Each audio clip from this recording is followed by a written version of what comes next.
channel. Today is February 10, 2025. The work mode tayo, actually today is Monday. Marami tayong mga assignments sa workplace kanina, and meron tayong mga ni-review na trainees. Dalawa yon, so 2 hours each. And today meron lang tayong kailangan asikasuhin sa City Hall, Toyohashi City Hall. At nagpaalam lang tayo sa ating Joshi or supervisor mismo doon sa workplace, and pumayag naman siya. And ginamit lang natin yung ating lunch break, yung ating lunch time. Magkukonsume lang tayo ng siguro exceed lang tayo ng konting ilang oras, then babalik tayo doon sa workplace natin. Ang ating vlog ngayon is all about expenses dito sa Japan. So lalo na tayo ay hindi citizen dito, tayo ay hindi Hapon, we are foreigners living dito sa Japan, so may mga benefits tayo na hindi natin nakukuha unlike sa mga Hapon. May nakita tayong post yesterday about those expenses, those breakdowns ng kanyang expenses dito sa Japan, and she is also a Filipino, or I think Filipina. Siya ay influencer and vlogger, and ito yun, shout out sa channel niya, and please check nyo rin yung kanyang mga content. Okay, so yan po ang kanyang breakdown ng expenses dito sa Japan. Hindi ko maiwasan syempre na ma-compare yung sa akin, yung aking personal na mga breakdown expenses dito sa Japan. Anyway, so family of 5 sa bahay, so lahat siya nagko-consume ng kuryente, tubig, gas. Lahat ng yan, actually ako ang nagbabayad. Ako ang literal na nagbabayad ng mga yan. And ito, gasoline, nagbabayad pa rin ako dito monthly sa sasakyan. Yung insurance ito, meron din. Kaya napakabigat. And I would like to share dito sa ating vlog yung mga breakdowns na yan. Ma-realize niyo kung gaano kabigat ang lifestyle dito sa Japan.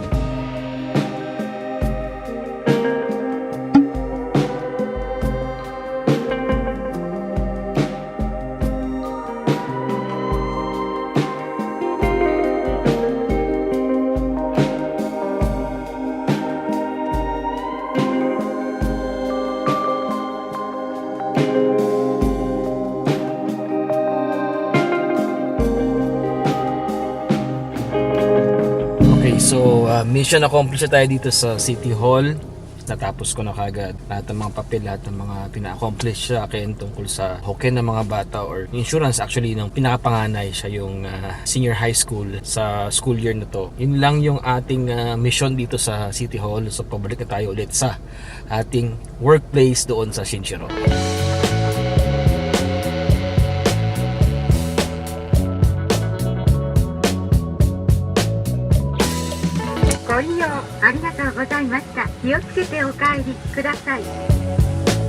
Ayos.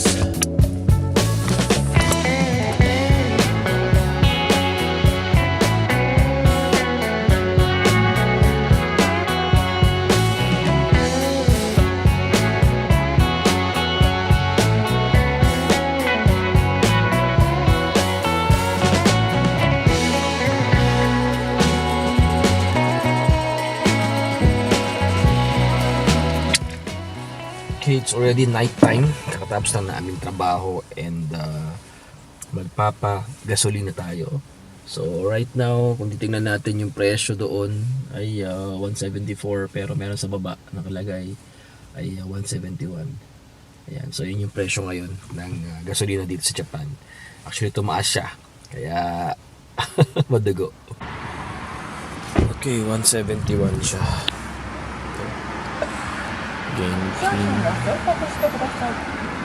Regular. Hindi niya tinatanggap yung bago, so tayo sa luma. Kunin tayo muna para tanggal yung sildenki.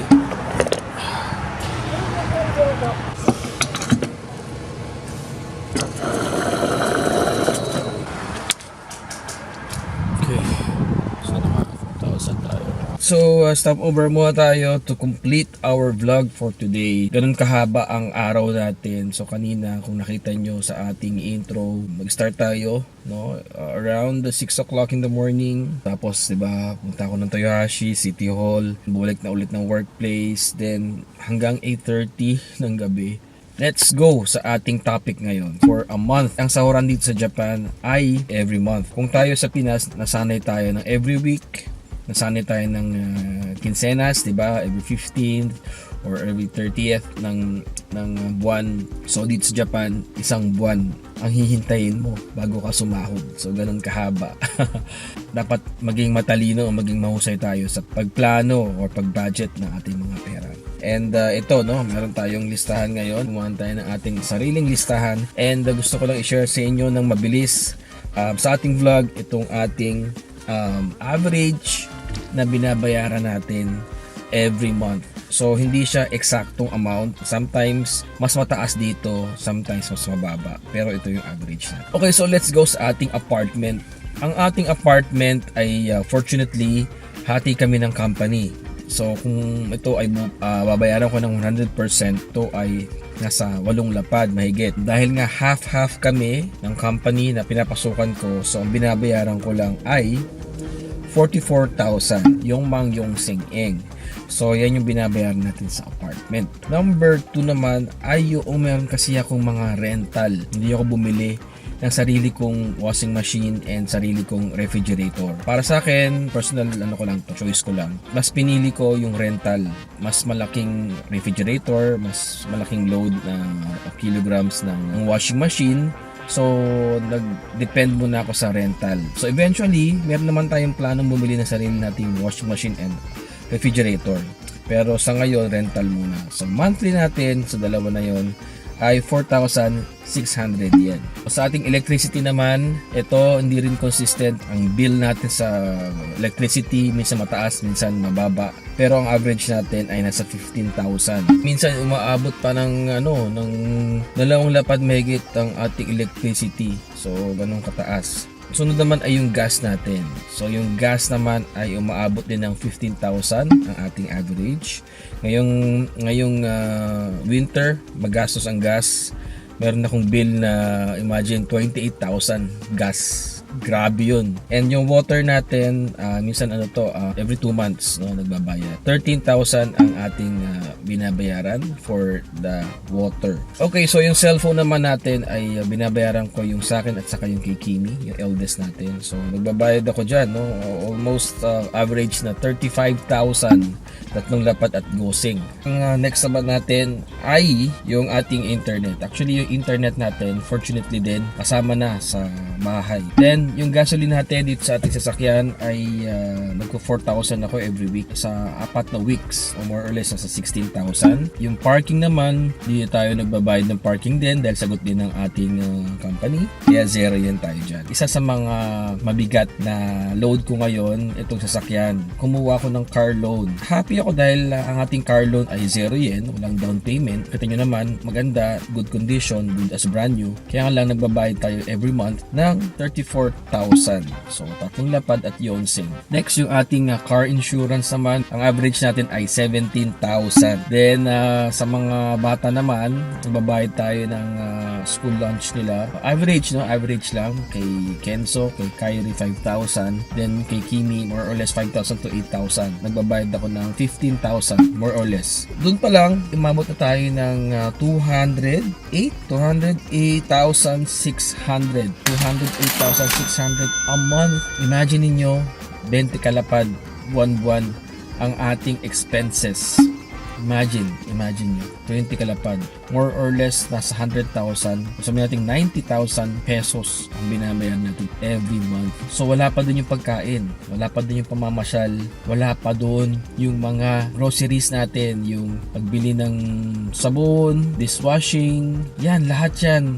Hindi pa kasama doon sa 20 kalapad. Talagang nakaka-stress, guys. Hindi nyo ma-imagine kung gaano ka-stressful ang buhay dito sa Japan na naghahanap tayo ng racket, ng extra income para mapunuan lang yung mga expenses namin dito. May mga kaibigan tayo sa Facebook, nagme-message sa atin na nanghihiram ng pera, nangungutang. So talagang hindi na ako nagre-reply. Ayoko din ng argue or baka may masabi, baka alam niyo na kasi pagka hindi natin napagbigyan, sabihin maramot, malaki na ulo, ganyan. So kaya kailangan talaga nating rumakit, kailangan natin maghanap ng pagkakitaan. Napakaraming responsibility and liabilities ako personally. I'm doing my best. Hindi man talaga regular na meron tayong nakukuwang racket. Hindi man regular na meron tayong mga extra income. Pero happy ako dahil since last year, hindi na ako masyado nanghihiram ng pera kung kani-kanino. Meron times na nakakahiram ako, pero mabilisan lang yung mga one day, 1 week lang na gano'n na hiram. Ginagawa ko ng paraan na mabayaran kagad. Meron pa tayong mga unsettled na utang sa ibang tao.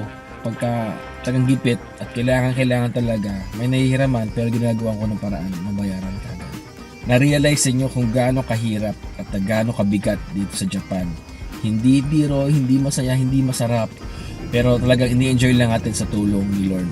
Si Lord lang ang ating kinakapitan, si Lord lang yung nagbibigay sa atin ng joy and happiness sa pag-stay natin dito sa Japan. And of course, syempre, yung ating mga anak ay as much as possible ay ma-enjoy din nila yung pamumuhay nila dito sa Japan.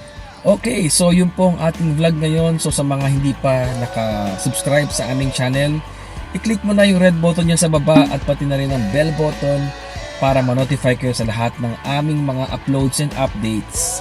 And always remember guys, everything happens for a reason. God is good. Keep on smiling. Sayonara.